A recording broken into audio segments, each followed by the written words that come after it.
Uma porta aberta no céu. Abram comigo a Bíblia, por favor, no livro de Apocalipse, capítulo 4. Apocalipse, capítulo 4.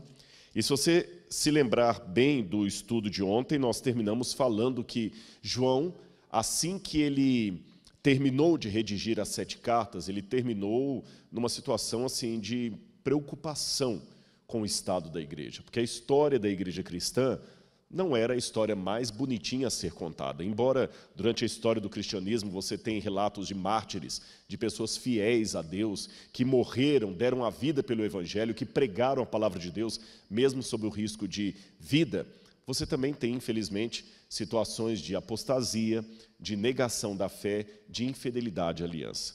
E João estava preocupado.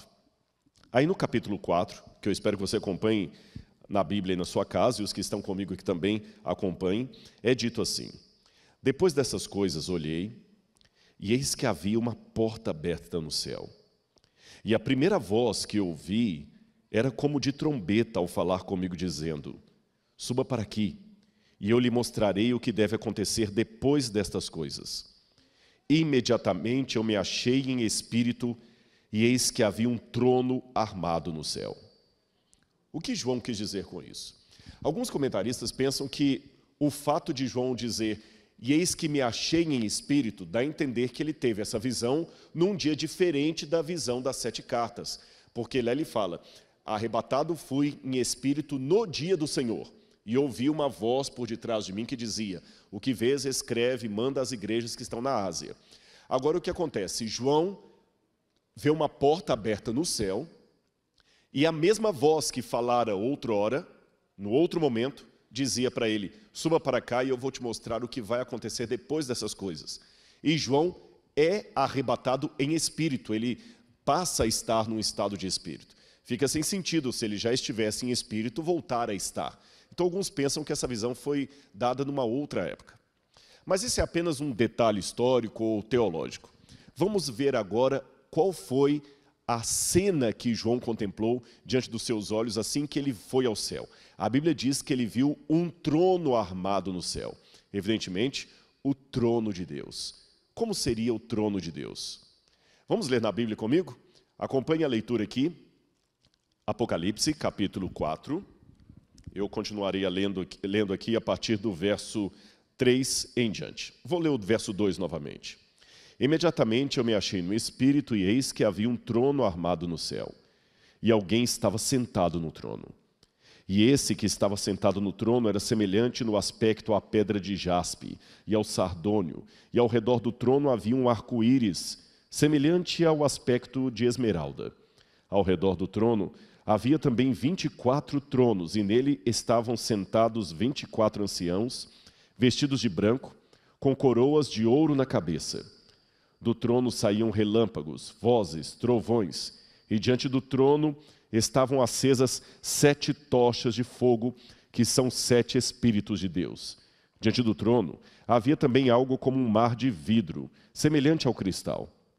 No meio do trono, à volta do trono, havia também 4 seres viventes, cheios de olhos por diante e por detrás. O primeiro ser vivente era semelhante a um leão, o segundo semelhante a um novilho, o terceiro semelhante ao rosto de um homem, e o quarto ser vivente era semelhante à águia quando está voando.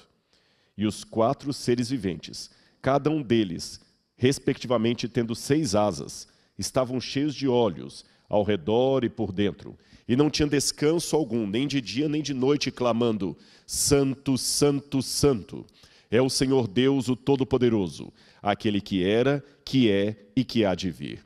Sempre que esses seres viventes davam glórias, honra e ações de graças ao que está sentado no trono, ao que vive para todo sempre, os 24 anciãos se prostravam diante daquele que está sentado no trono e adoravam o que vive para todo sempre, depositavam suas coroas diante do trono, proclamando: digno és, Senhor e Deus nosso, de receber a glória, a honra e o poder, porque criaste todas as coisas, e por tua vontade elas vieram a existir e foram criadas.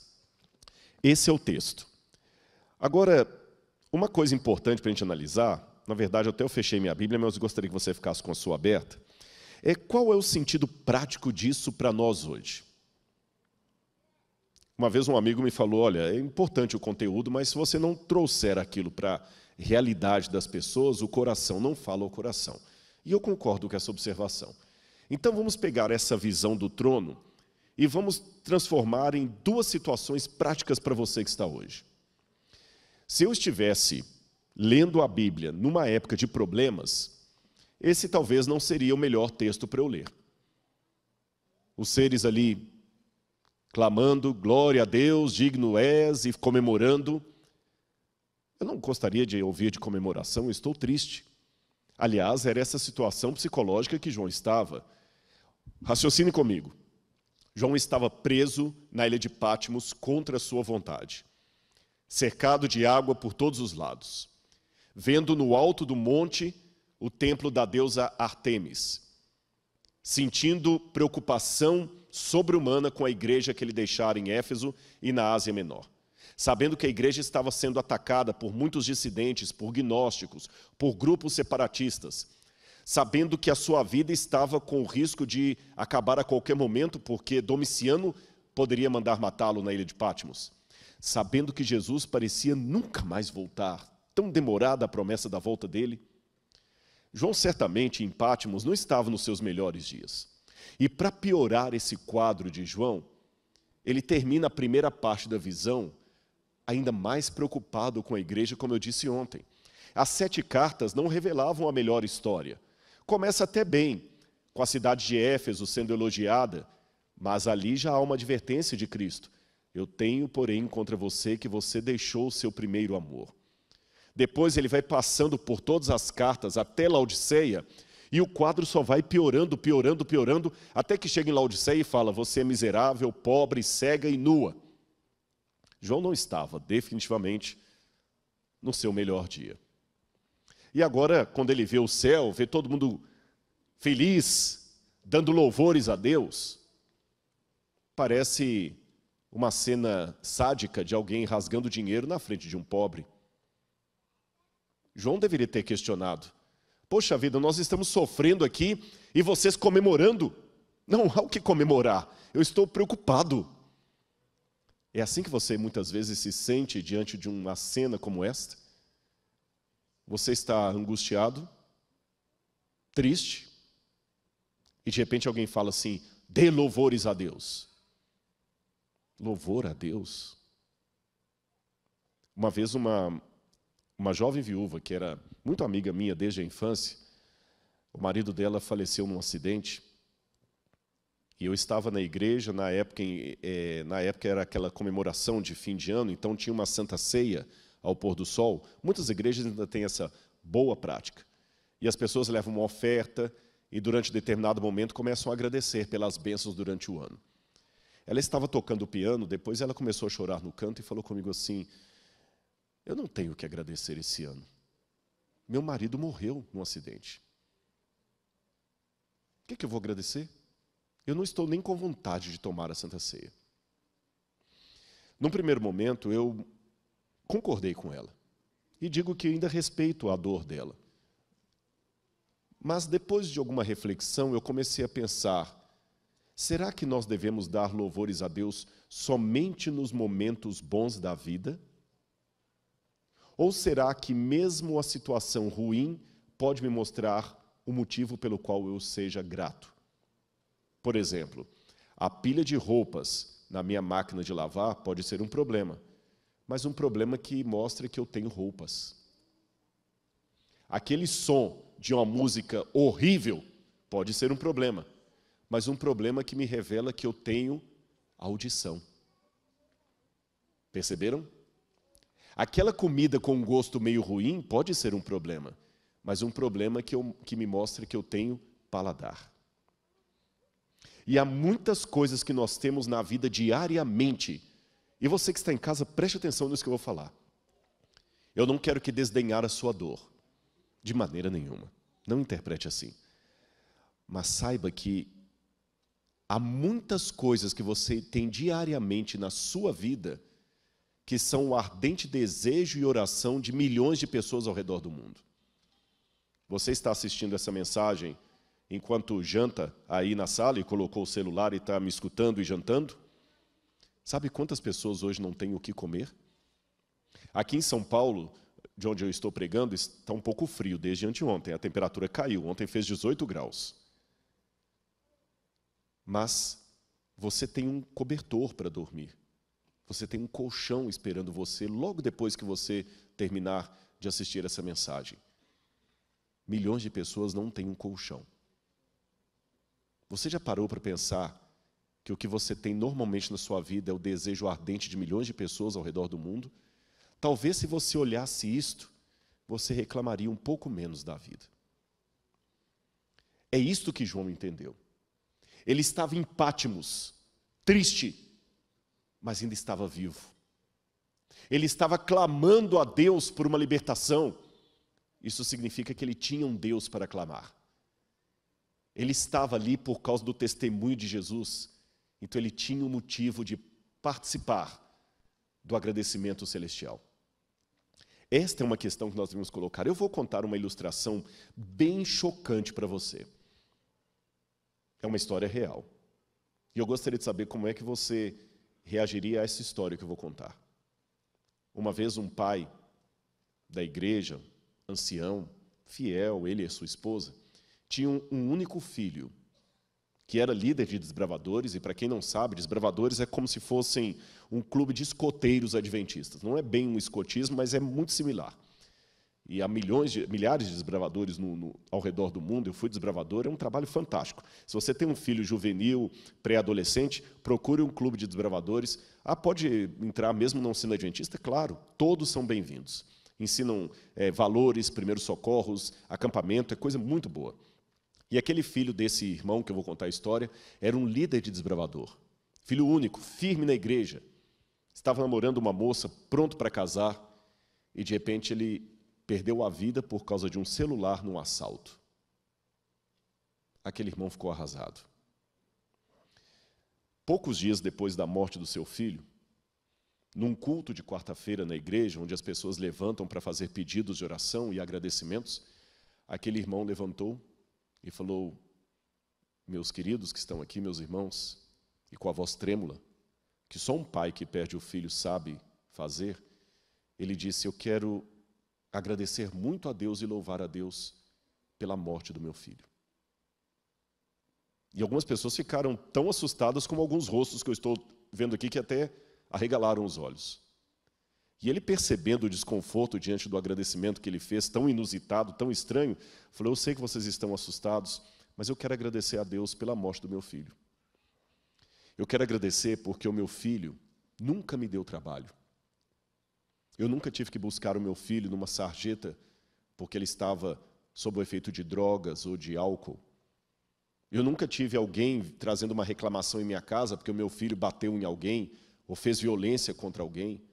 A namorada do meu filho nunca teve que procurar a delegacia de mulheres porque sofreu uma violência doméstica vinda dele, uma violência contra a mulher, uma tentativa de feminicídio. Eu tive meu filho durante a vida dele me dando muito prazer. Então eu agradeço a Deus pela vida que antecedeu a essa morte. E com relação à morte, eu agradeço porque meu filho foi o que tomou o tiro e não o que apertou o gatilho. Percebeu? Não é questão de masoquismo, mas é questão de mostrar para o diabo que pela ação do Espírito Santo em nossa vida e pela graça de Deus, mesmo em meio à dor, nós podemos unir o nosso cântico e o nosso louvor ao céu e louvar a Deus dizendo: Santo, Santo, Santo é o Senhor Deus Todo-Poderoso, aquele que é, que era e que há de vir, porque Jesus está voltando. E nós temos o motivo de ser os mais felizes de todos os seres humanos, mesmo em meio à dor, mesmo em meio à dor. Está doendo? Cante, louve a Deus, não é masoquismo. Assim você está entendendo na prática a hermenêutica do Apocalipse. Não é apenas uma questão de mostrar o texto, mas o que eu faço com isso? O que eu faço com isso? Aprenda que Deus não colocou aquela mensagem do louvor ali apenas por um enfeite teológico, é para mostrar a você que a sua vida tem que ser um uníssono de louvor a Deus. Louvor a Deus não significa que a dor vai passar, ela vai diminuir e você vai ter mais força para enfrentá-la, mas você ainda vai enfrentá-la, porque é a dinâmica do grande conflito. Se sofrermos demais, nós não suportamos, mas se sofrermos de menos, não sabemos quão mal é o mal e não desejamos a volta de Jesus. Agora vamos voltar ao texto, que eu ainda quero chamar a sua atenção para outro detalhe aqui. Aqui diz que João viu o trono de Deus ali e o quadro um pouco misturado aqui. Vamos ver no quadro quais foram as cenas que João viu. Seria mais ou menos esse o desenho artístico da visão de João. Ele viu o trono de Deus lá no meio. Em torno do trono de Deus, ele vê 4 criaturas viventes, uma com a semelhança de ser humano, outra de águia, outra de novilho e outra de leão. Depois ele vê 7 chamas de fogo, e depois das 7 chamas de fogo, como se fossem círculos concêntricos, 24 tronos com homens de idade, todos vestidos de branco, com coroas na cabeça, e depois uma multidão inumerável de anjos. Trocando isso em forma de um esquema, nós vamos ver aqui o quadro do que João viu da corte celestial. Perceba os círculos. Os anjos, no círculo interno, os 24 anciãos vestidos de branco, que quase certamente, eu posso dizer, eram seres humanos que ressuscitaram e estavam com Cristo no céu, porque nós já temos a presença de seres humanos ressurretos no céu, numa ressurreição especial. Depois, à frente deles, você tem como se fosse um mar de vidro, o altar, os seres viventes diante do trono, e entre os seres viventes e os anciãos, você teria também as 7 chamas que representam o Espírito Santo. Agora você pode perguntar, tá bom, Rodrigo, mas o que significa tudo isso? O trono, os 4 seres viventes, depois você tem o Espírito Santo ali, que são as 7 chamas de fogo, representação do Espírito Santo. Depois os 24 tronos, você já falou que são os seres vivos no céu, humanos. Depois você tem os anjos. Mas por que essa disposição celestial? Vamos ver o porquê. Olha essa imagem que vai aparecer para você na sua tela agora. Aqui nós temos um quadro da disposição do povo de Israel quando eles estavam no deserto. Deus era muito organizado. E cada vez que o povo de Israel caminhava pelo deserto, eles deveriam caminhar de maneira organizada. As tribos eram separadas dessa forma. Você havia 3 tribos de um lado, 3 do outro, 3 do outro e 3 do outro. No centro, naquela fumaça, você tinha o santuário, o tabernáculo, que nós já fizemos menção aqui. Em frente ao tabernáculo, aquele ponto um pouquinho menor, seriam Moisés, Arão e seus filhos. Depois, os 3 pontos próximos seriam as tribos dos levitas, que cuidavam do santuário. Depois você tinha, na primeira coluna, 3 tribos lideradas pela tribo de Efraim, que ficava à frente. Depois mais 3 tribos aqui, lideradas pela tribo de Dan. Depois mais 3 tribos, lideradas pela tribo de Judá. E mais 3 tribos, lideradas pela tribo de Ruben. Agora você pode perguntar, espera um pouquinho, Rodrigo, antes de você continuar. Se eu contar ali, tem 13 tribos de Israel. 3, 3, 3, dá 12, com mais a dos levitas, 13. São 12 ou 13 tribos de Israel. Como é que a gente explica isso? Isso aqui é simples de explicar. Jacó teve, na verdade, 12 filhos, não 13 filhos. Mas um dos filhos de Jacó chamava-se José. E quando Jacó foi para o Egito, Jacó adotou os filhos de José, Manassés e Efraim, para si. Ele adotou os filhos de José. E eu vou explicar por que Jacó fez isso. Então Jacó agora tinha 12 filhos, mais 2 adotivos, que são os filhos de José. Então ele fica com quantos? 14 filhos de Jacó. 12 de sangue e 2 que eram netos que ele adota. Rodrigo, é verdade, ele adotou os 2 filhos de José. E por que ele adotou os filhos de José? É simples. José era o filho amado de Jacó. E Jacó queria fazer de José o seu primogênito. E o primogênito sempre ganhava o dobro da herança em relação aos seus irmãos. Então, uma forma legal que Jacó encontrou de dar o dobro da herança para José foi adotando os seus 2 filhos, Efraim e Manassés, porque assim, enquanto cada um filho ganharia uma porção, José, através dos seus 2 filhos, ganharia o dobro. Só que na divisão das terras em Israel, a tribo dos levitas não ganhou porção de terra, porque eles viviam em torno do santuário, tendo que trabalhar para o santuário, o seu sustento seria o dízimo tirado das outras tribos. Então a tribo de Levi não tinha herança, apenas em cada tribo eles tinham uma cidade para eles, só isso. E como José estava representado pelos seus 2 filhos, Efraim e Manassés, você volta a ter então 12 tribos, mas mais a tribo de Levi. Ficou claro? Agora que isso está esclarecido para você, eu gostaria de mostrar mais um detalhe. Abra a Bíblia comigo em Números, capítulo 1, versículo 52. Números, capítulo 1, versículo 52. Se depois em sua casa você ler o livro de Números, no capítulo 2, você vai ver que lá descreve justamente aquela disposição do povo de Israel no deserto que eu mencionei para vocês. Agora eu gostaria de ler o capítulo 1, versículo 52 de Números. Assim diz na minha Bíblia.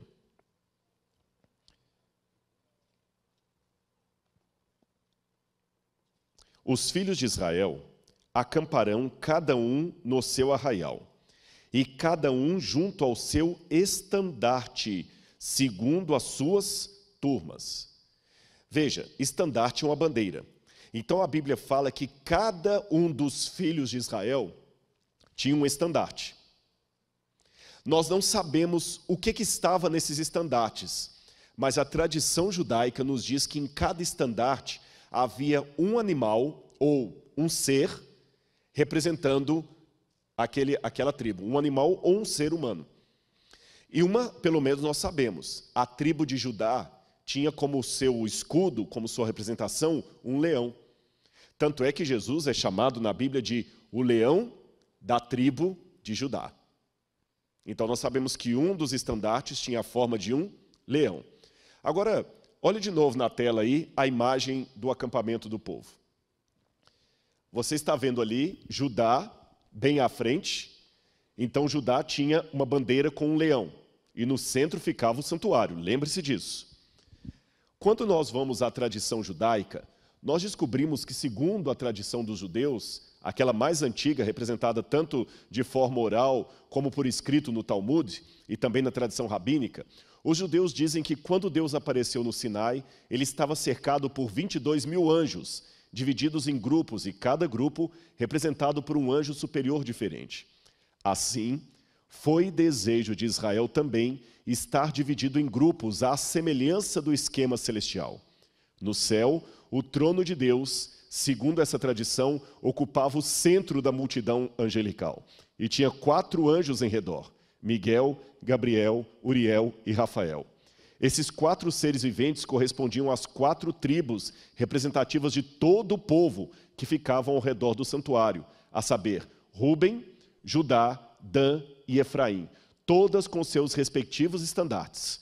Um leão estampava o estandarte de Judá, uma águia, o de Dan, um novilho, o de Efraim, e o de um homem, o de Ruben. Você percebeu? O que isso aqui está nos mostrando? Que o acampamento dos hebreus no deserto ecoava em sombra, em simbologia, a maneira como eles imaginavam que era a disposição do trono de Deus no céu. No céu você tinha o trono de Deus ao centro, com 4 seres viventes. Aqui você tinha o santuário ao centro, com 4 tribos representando homem, leão, águia e novilho, e depois a multidão, com a multidão dos anjos e também dos anjos e dos 24 anciãos. Em outras palavras, o céu e a terra estão sempre em sintonia. O que é que nós aprendemos disso? Muito simples, meu irmão. Quando eu canto, eu nunca canto sozinho. Anjos de Deus cantam comigo. Quando eu choro e sofro, eu nunca sofro sozinho. Os anjos de Deus sofrem comigo. O próprio Deus se compadece de mim. É interessante que quando a gente vai ler a Bíblia, no livro de Atos, capítulo 9, em que Saulo estava perseguindo a igreja, querendo matar os cristãos, Deus aparece para ele naquele momento e fala assim: Saulo, Saulo, por que me persegues? Saulo pensava que estava perseguindo a igreja, mas estava perseguindo o próprio Jesus. Noutra feita, Jesus, ao falar do juízo final, dirá para muitos: vinde benditos de meu Pai, porque eu tive fome e você me deu de comer. Eu tive sede e você me deu de beber. Eu estive nu e você me deu vestes. Eu estive preso e você foi me visitar. E as pessoas perguntarão: Senhor, quando é que eu fiz essas coisas? Toda vez que você fez a um dos menores, você faz a mim. Eu não quero aqui ser judaizante, não é esse o meu interesse. Mas eu gosto de aprender muito com culturas diferentes. E vocês já perceberam que os judeus religiosos gostam sempre de usar um quipá na cabeça, que é aquele chapéuzinho? Sabe por que o judeu usa aquele chapéu na cabeça? É uma forma de mostrar, primeiro, que ele é limitado. Ele não é eterno, ele tem o seu limite. Segundo, uma forma de lembrar que ele está sempre na presença de Deus. Quer esteja numa sinagoga, quer esteja numa feira.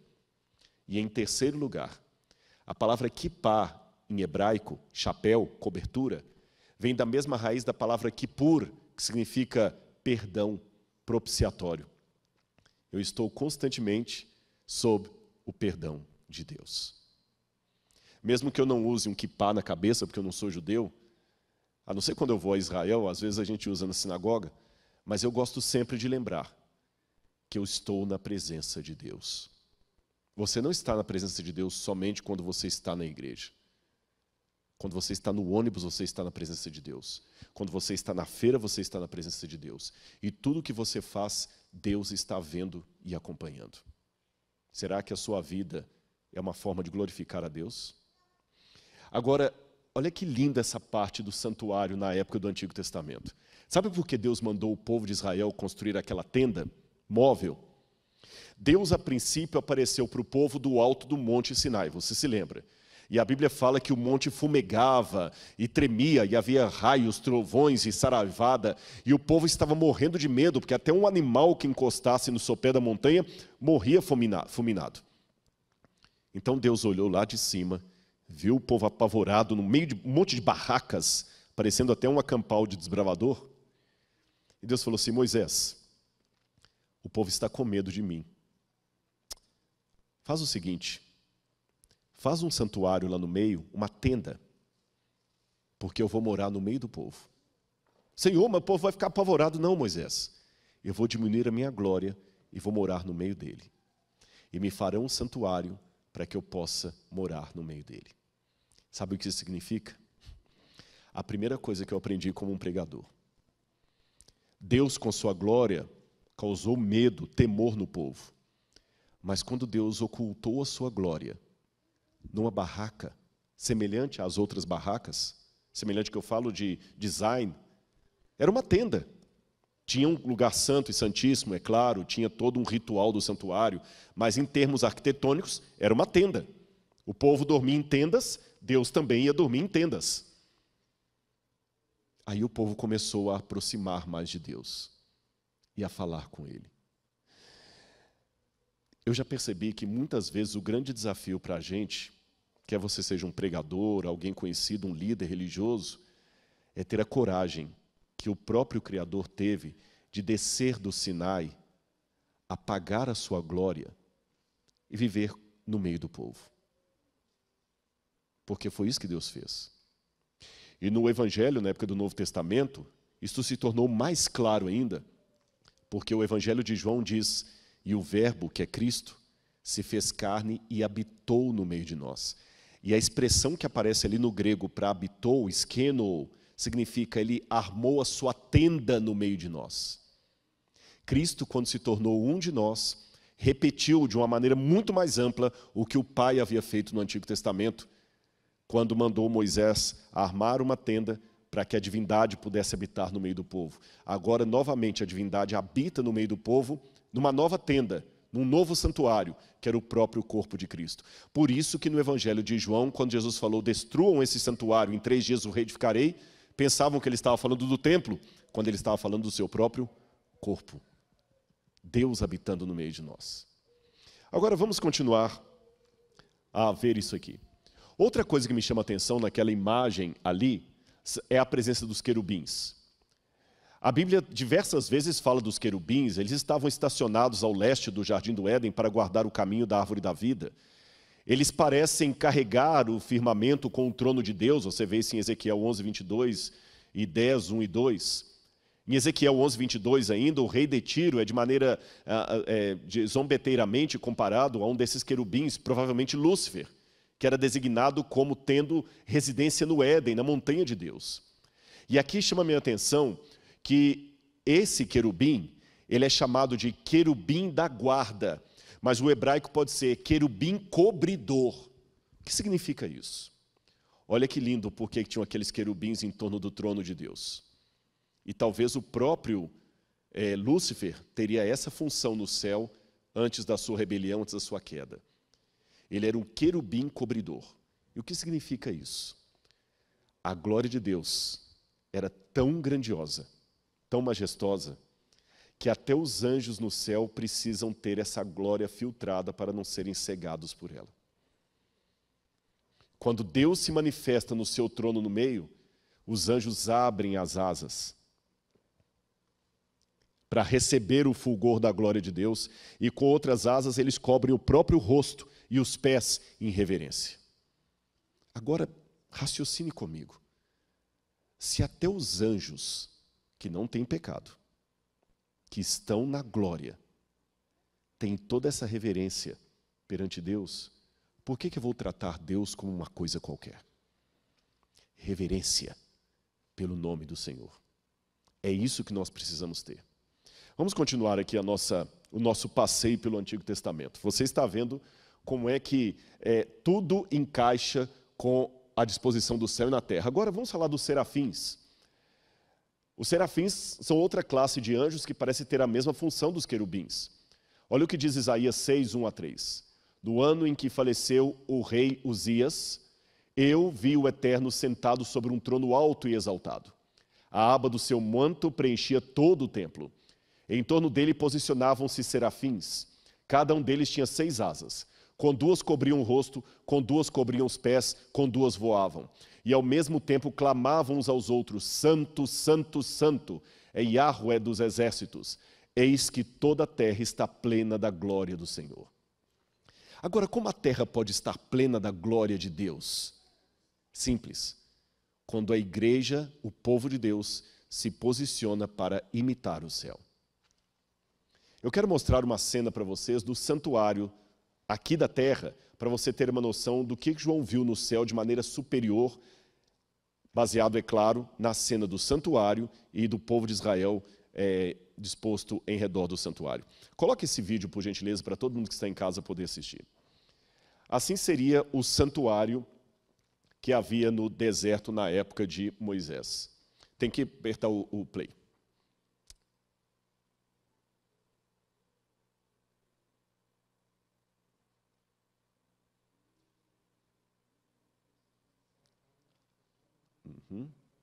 Será que travou ali?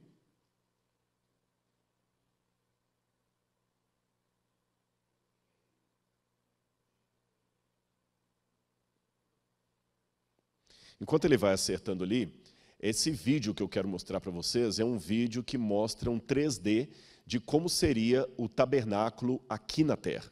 E a partir dele você vai ter uma noção. Mas vamos recapitular até agora o que nós vimos. Nós entendemos que o trono de Deus no centro, com os 4 seres viventes, e a partir dali os anciãos, refletiam o que está na terra. Você está vendo aí na sua casa. As tendas onde o povo morava, estão vendo? Essas eram as tendas. E Deus mandou também fazer uma tenda para ele morar, um tabernáculo. Aqui fora era o pátio, nós já mostramos na vigília, o sacerdote preparando lá o incenso, a carne dos animais, cortando para jogar no altar de holocausto, esse altar aí do meio. Além desse altar, você tinha a pia com a água onde o sacerdote se banhava. No céu você tem um mar de vidro.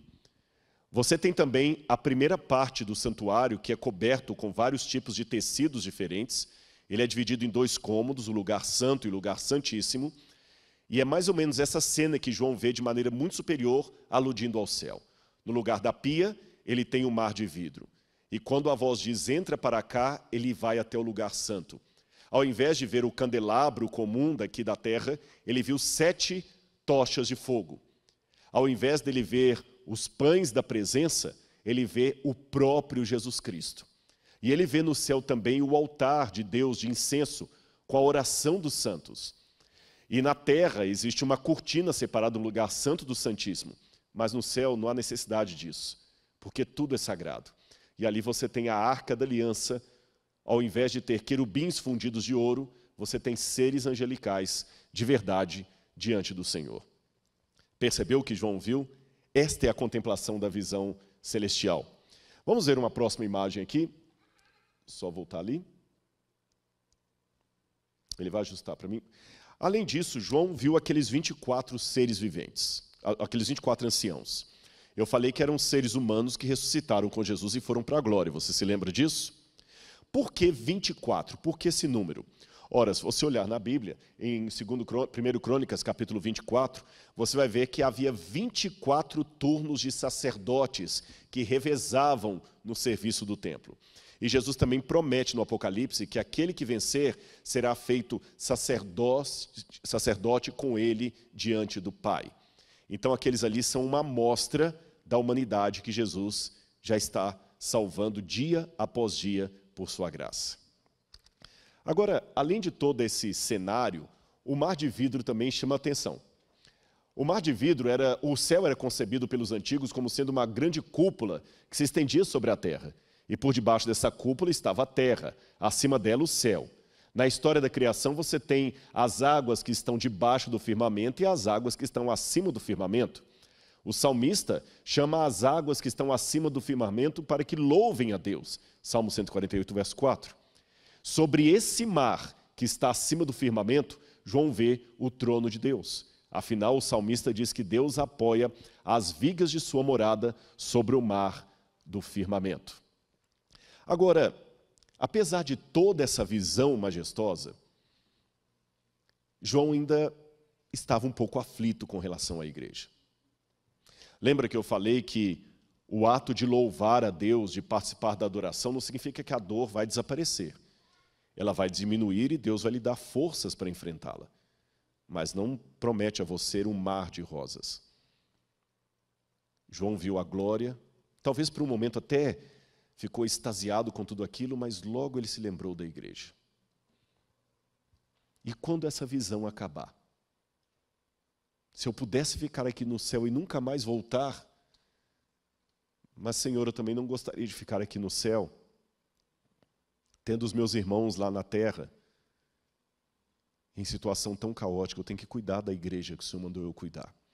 Lembra que Paulo uma vez disse que o grande desejo da alma dele era partir e estar com Cristo, mas que por amor da igreja, ele ainda ficava na carne? João deve ter tido o mesmo sentimento. Como eu gostaria de ficar aqui, mas eu sei que essa visão vai terminar. E a igreja? Será que ela vai poder subir aqui e receber a recompensa? Aí, quando nós vamos à Bíblia, nós vemos uma cena que novamente me chama bastante atenção. Abram comigo a Bíblia, dessa vez em Apocalipse, capítulo 5. Apocalipse, capítulo 5. Vi na mão direita daquele que estava sentado no trono um livro em forma de rolo, escrito por dentro e por fora, e selado com 7 selos.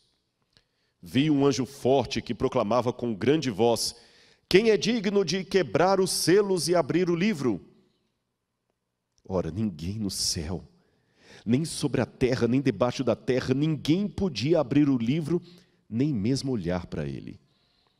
E eu chorava muito, porque ninguém foi achado digno de abrir o livro, nem mesmo olhar para ele. Por que esse livro causou tanta consternação em João? As pessoas do Antigo Oriente Médio, aliás, até hoje no Oriente Médio, elas demonstram as suas emoções de maneira muito passional. Quando eles estão alegres, todo mundo sabe, ele pula, ele grita, ele começa a dançar. Este é o quadro de um judeu muito feliz. Mas quando ele está triste, ele de fato fica triste. Ele pega terra, ele joga na cabeça, ele rasga a própria roupa. Tanto é que os judeus, quando estão em situação de luto, é comum, até hoje, eles pegarem uma camisa e rasgarem, e ficar com aquela camisa rasgada durante todos os dias do luto. O pastor Gilson já esteve em Israel, ele sabe, no trânsito, como é que eles buzinam, como é que eles demonstram as emoções. E até quando estão falando em árabe ou hebraico, eles falam sempre gesticulando com as mãos.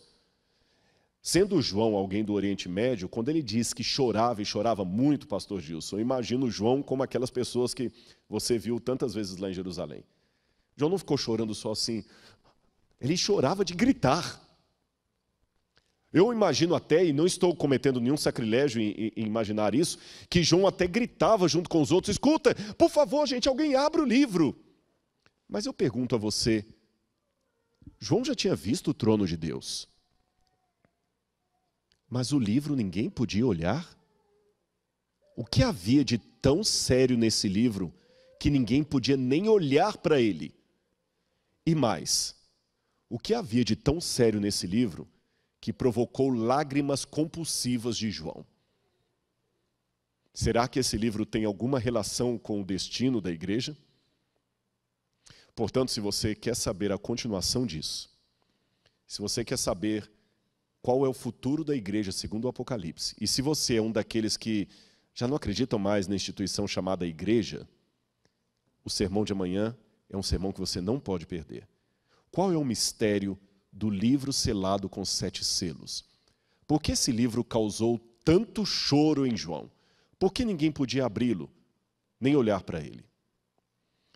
Mas para não terminar o sermão de hoje de outra forma senão espiritual, eu quero falar com você de uma palavra muito interessante que eu aprendi em Israel.